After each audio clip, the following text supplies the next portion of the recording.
Students, ہم 1973 کے آئین کی خصوصیات کل پڑھ چکے ہیں اور آج ہم نے ایسی آئین کی وہ پروویژنز پڑھنی ہیں جن کا تعلق اسلام سے ہے، یعنی 1973 کے آئین کی اسلامی دفعات۔ جب 1973 کا آئین نافذ کیا گیا تو یہ پاکستان کا تیسرا آئین تھا۔ اس آئین کے اندر یہ کوشش کی گئی کہ ایک ایسا کمپلیٹ اور کمپریہنسو کانسٹیٹیوشن بنایا جائے جو ہر لحاظ سے مکمل ہو اور جس میں جو عوامی خواہشات اور مسلمانوں کا، پاکستانی عوام کا ایک دیرینہ مطالبہ تھا کہ ایک اسلامی نظام کو نافذ کیا جائے اور جس مقصد کے لیے اس ملک کو حاصل کیا گیا تھا اس کو آئینی تحفظ دیا جائے۔ تو اس طرح سے 73 کے آئین میں اس بات کی کوشش کی گئی کہ پاکستانی عوام کے اس مطالبے کو پورا کیا جا سکے۔ اس آئین کی اسلامی دفعات کو ہم جائزہ لیں گے۔ سب سے پہلی چیز جو اس آئین کے اندر ہے وہ اللہ تعالیٰ کی حاکمیت ہے۔ 1973 کے آئین میں قرارداد مقاصد کو پاکستان کے آئین کا ایک حصہ بنایا گیا ہے۔ اس سے پہلے حصہ بنانے کا مطلب یہ ہے کہ 1956 اور 1962 کے آئین میں دونوں آئینوں میں، دونوں دساتیر میں قرارداد مقاصد کو بطور افتتاحیہ شامل کیا گیا تھا، تو 1973 کے آئین میں بھی اس کو بطور افتتاحیہ ہی شامل کیا گیا ہے، مگر اب یہ آئین کا ایک مکمل اور حصہ ہے اور آئین کا ایک لازمی پارٹ ہے، اور یہ صرف افتتاحیہ کے طور پر نہیں بلکہ آئین کے حصے کے طور پر بھی جانا جاتا ہے 1973 کے آئین کے مطابق۔ اس کے ساتھ ساتھ اس کے اندر جو 1973 کا آئین ہے اس میں اس بات کو شامل کیا گیا ہے کہ یہ کل کائنات کا حاکم اللہ تعالیٰ ہے اور پاکستان کے عوام اللہ تعالیٰ کے اس اقتدار اعلیٰ کو مقدس امانت سمجھیں گے اور قرآن و سنت کی حدود میں رہتے ہوئے اپنے نمائندوں کے ذریعے ان اختیارات کا استعمال کریں گے۔ یعنی جو اللہ تعالیٰ کی حاکمیت ہے اس کو تسلیم کیا گیا ہے۔ اس کا مطلب یہ ہے کہ قرآن و سنت سے متصادم کسی قسم کی کوئی قانون سازی پاکستان کے اندر نہیں بن سکتی، اور دوسری طرف جو بھی نمائندے عوام منتخب کریں گے وہ اللہ تعالیٰ کی جو حدود ہیں ان کی پابندی کریں گے اور پابند ہوں گے کہ وہ قرآن و سنت کے مطابق ہی نظام کو بھی چلائیں اور قانون سازی بھی کریں۔ اس کے علاوہ دوسری جو اس کے اندر پروویژن شامل کی گئی، دفعہ شامل کی گئی، وہ یہ تھی کہ اس میں ملک کا جو سرکاری مذہب تھا وہ اسلام قرار دیا گیا، اور اس سے پہلے جو 56 اور 62 کے آئین تھے اس میں آئین کے اندر اسلام کو یا سرکاری مذہب کو آئینی تحفظ حاصل نہیں تھا، لیکن اس کے تحت پاکستان کی جو اسٹیٹ ہے اس کا ایک آفیشیل جو ریلیجن ہے وہ ڈکلیئر کیا گیا کہ سرکاری مذہب پاکستان کا آفیشیل جو اسٹیٹس ہوگا، وہ ریلیجس اسٹیٹس ہوگا پاکستان کا، وہ اسلام ہوگا، اور یہ 73 کے آئین میں پہلی بار یہ آئینی تحفظ شامل کیا گیا۔ اس کے علاوہ اس آئین کے اندر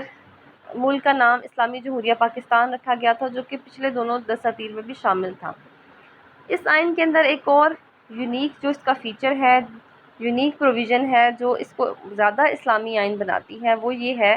کہ اس میں صدر اور وزیر اعظم دونوں کے لیے مسلمان ہونا ضروری ہے۔ اس سے پہلے ہم نے 1956 اور 62 دونوں آئینوں میں پڑھا تھا کہ صرف صدر کا یعنی سربراہ ریاست کا مسلمان ہونا ضروری تھا، لیکن یہاں پر اس آئین میں صدر کے ساتھ ساتھ وزیر اعظم کا مسلمان ہونا بھی ضروری تھا، کیونکہ پاکستان کی زیادہ تر آبادی مسلمانوں پر مشتمل ہے، بڑی اکثریت مسلمانوں پر مشتمل ہے، اور یہ ایک اسلامی اور نظریاتی مملکت ہے جس میں کسی غیر مسلم کے ریاست کا اور حکومت کا سربراہ ہونے کی گنجائش نہیں رہتی۔ اور اس کے ساتھ ساتھ صدر اور وزیر اعظم کے اوپر یہ پابندی بھی ہے کہ وہ نظریہ پاکستان کے اوپر، جس نظریے کے اوپر پاکستان کا قیام عمل میں لایا گیا اس کے اوپر پختہ یقین رکھتے ہوں، یعنی نظریہ اسلام پر، اور اس کے ساتھ ساتھ جب وہ اپنے عہدوں کا حلف اٹھائیں گے تو وہ اس بات کا اقرار کریں گے کہ وہ توحید اور ختم نبوت پر ایمان رکھتے ہیں اور اسلامی نظریے کے تحفظ کی کوشش کریں گے۔ توحید اور ختم نبوت کا اقرار یہ بہت اہم چیزیں ہیں، کیونکہ اس سے پہلے بہت سارے جو قادیانی تھے وہ پاکستان کی بہت اہم اور کی پوائنٹس جو پوسٹ تھیں ان کے اوپر وہ موجود تھے، لیکن اس کے تحت ان کو ریسٹرکٹ کر دیا گیا کہ کوئی غیر مسلم جو کہ خود کو مسلمان ظاہر کرتا ہے، جیسے قادیانی ہیں جو اللہ تعالیٰ کو ایک مانتے ہیں، قرآن پاک پڑھتے ہیں، یہی ہمارے والی ساری جو رسومات ہیں ان کی مذہبی رسومات، وہ ہمارے عقائد اور رسومات انہی پر کو کاپی کرتے ہیں، لیکن وہ رسول پاک صلی اللہ علیہ وآلہ وسلم کے بعد کسی اور شخص کو نبی مانتے ہیں۔ اس وجہ سے عالم اسلام کا فتویٰ ہے کہ قادیانی غیر مسلم ہے، اور یہ حقیقت بھی ہے کہ وہ غیر مسلم ہے، کیونکہ رسول پاک صلی اللہ علیہ وآلہ وسلم اللہ تعالیٰ کے آخری نبی اور آخری رسول ہیں۔ ان کے بعد کوئی بھی شخص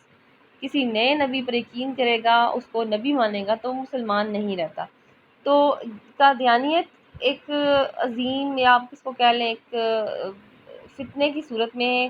رہا برصغیر میں، اور پاکستان بننے کے بعد کئی ایسے اہم لیڈرز تھے جو اس کے اندر شامل تھے، اس کے اندر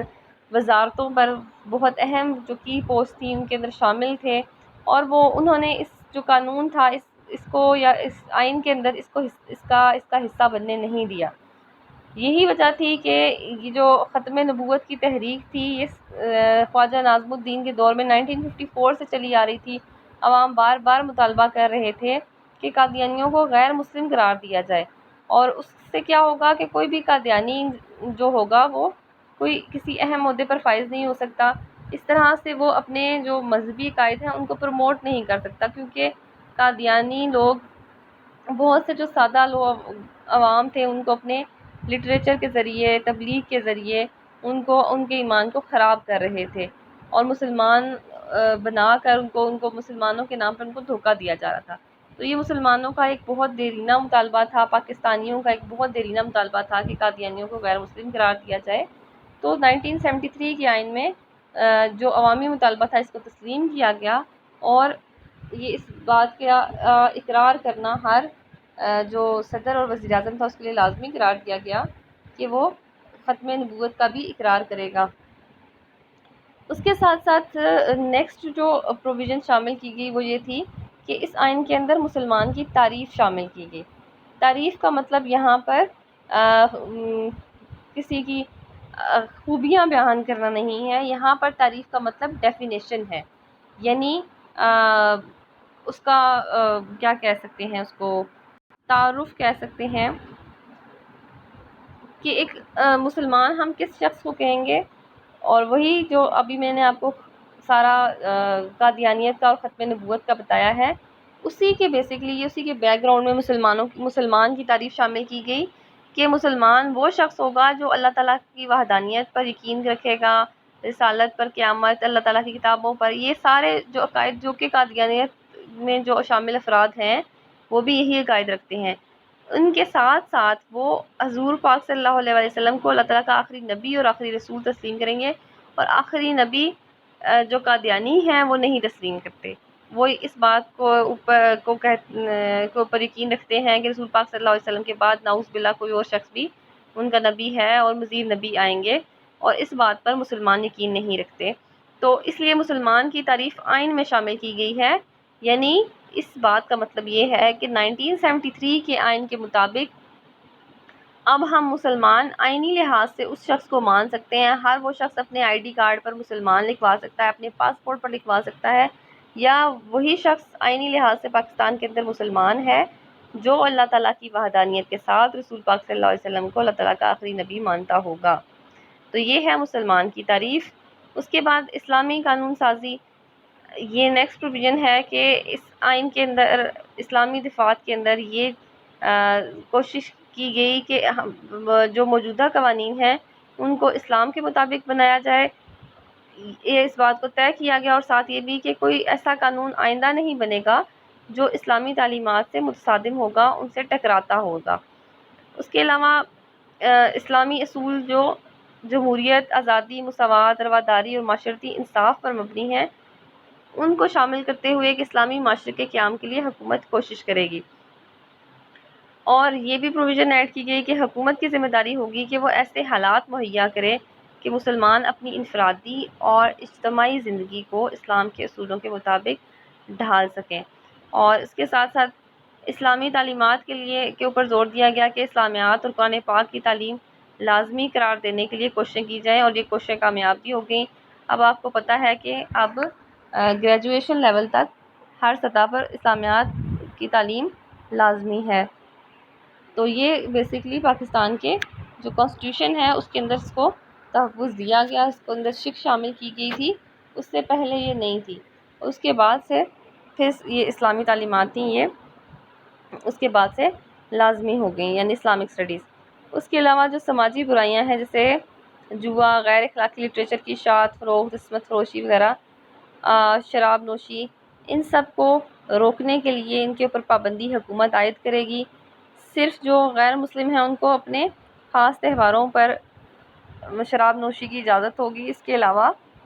ملک کے اندر شراب نوشی، اس شراب کو بنانے بیچنے کی کسی قسم کے ایسے کاروبار کی یا سود کی اجازت نہیں ہوگی، اور سود سے پاک معیشت، کیونکہ بینکاری کا سارا سسٹم بینکس کا وہ سود کے اوپر چلتا ہے، تو اس کو سود سے پاک معیشت بنانے کا بندوبست کرنے کی حکومت پر ذمہ داری ڈالی گئی آئین کے تحت۔ اس کے علاوہ آئین کے تحت کئی اسلامی ادارے جیسے کہ زکوٰۃ اور عشر کا نظام قائم، یہ طے کیا گیا کہ زکوٰۃ اور عشر کا نظام قائم کیا جائے گا۔ زکوٰۃ آپ کو پتہ ہے کہ جو مالدار انسان اپنے 1 سال تک جو مال رکھتے ہیں اپنے پاس ایکسٹرا، اس کا 2.5% دیتے ہیں، جو کہ حکومت بینکس کے ذریعے لے لیتی ہے پیسوں سے، اور عشر زرعی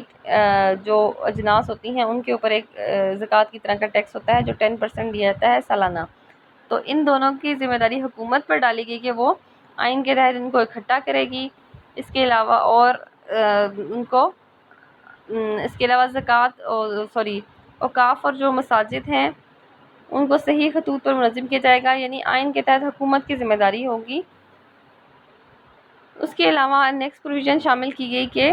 عربی زبان کو سیکھنے کی حوصلہ افزائی کی جائے گی، اور اس کی ترویج کے لیے، یعنی اس کو رائج کرنے کے لیے زیادہ سے زیادہ سہولتیں فراہم کی جائیں گی۔ اس کے بعد سے جو عربک لینگویج تھی اس کو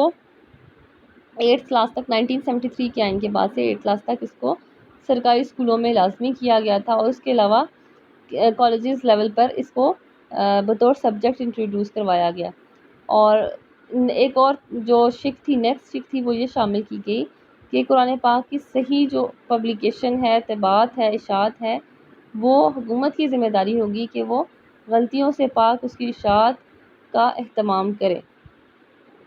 اس کے علاوہ نیکسٹ جو پروویژن تھی، اگلی جو اسلامی دفاع تھی، وہ اس کے اندر یہ شامل کی گئی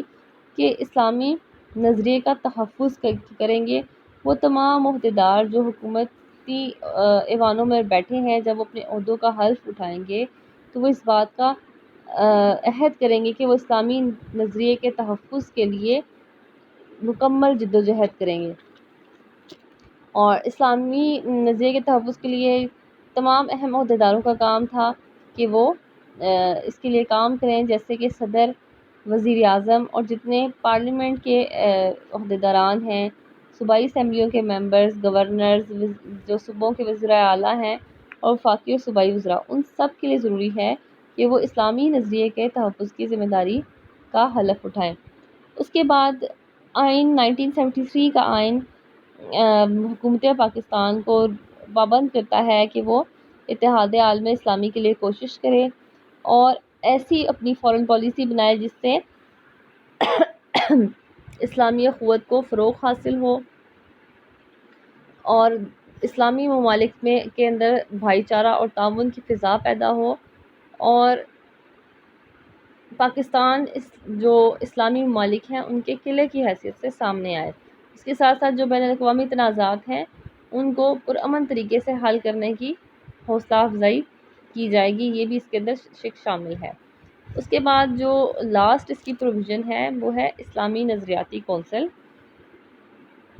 آئین کی اسلامی دفعات میں اس بات کو طے کیا گیا کہ ایک ایسی کونسل بنائی جائے گی جو قانون ساز اداروں کی رہنمائی کرے گی، اور جتنے بھی موجودہ قانون، آئندہ بننے والے جو قوانین ہیں ان کے لیے وہ ایک بیس فراہم کرے گی کہ ان کو کس طرح اسلام کے مطابق، اسلامی اصولوں کے مطابق بنایا جائے، اور جو پہلے سے رائج شدہ قوانین ہیں ان کو اسلامی سانچے میں ڈھالنے کا کام کرے گی۔ اور اس کونسل کو نام اسلامی نظریاتی کونسل کا نام دیا گیا۔ اس کے اراکین کی تعداد 8 سے 20 تھی، اور یہ اس کے اندر اسلامی فقہ کے ماہرین، معیشت اور سیاست کے ماہرین شامل ہوں گے، اور یہ صدر اور قانون ساز اداروں کی رہنمائی کے لیے بنائی گئی تھی۔ تو اس طرح اسلامی نظریاتی کونسل کا قیام بھی 1973 کے آئین میں کروایا گیا تاکہ جو قوانین ہیں، جو موجودہ قوانین ہیں، جو آئندہ بننے والے ہیں، ان کو اسلام کے مطابق ہی بنایا جائے، اور جو پہلے سے رائج شدہ ہیں ان کو اسلام کے مطابق ڈھالا جائے۔ تو یہ وہ دفعات تھیں جو 1973 کے آئین کو اسلامی آئین بناتی ہیں، اور اس کو میں اسلامی آئین کو جس طرح سے ایک علیحدہ شکل میں، یا ایک اس آئین کو ہم زیادہ اسلامی آئین کہہ سکتے ہیں پچھلے دونوں دساتیر کے مقابلے میں، وہ انہی پروویژنس کی، انہی دفعات کی بنیاد پر کہہ سکتے ہیں۔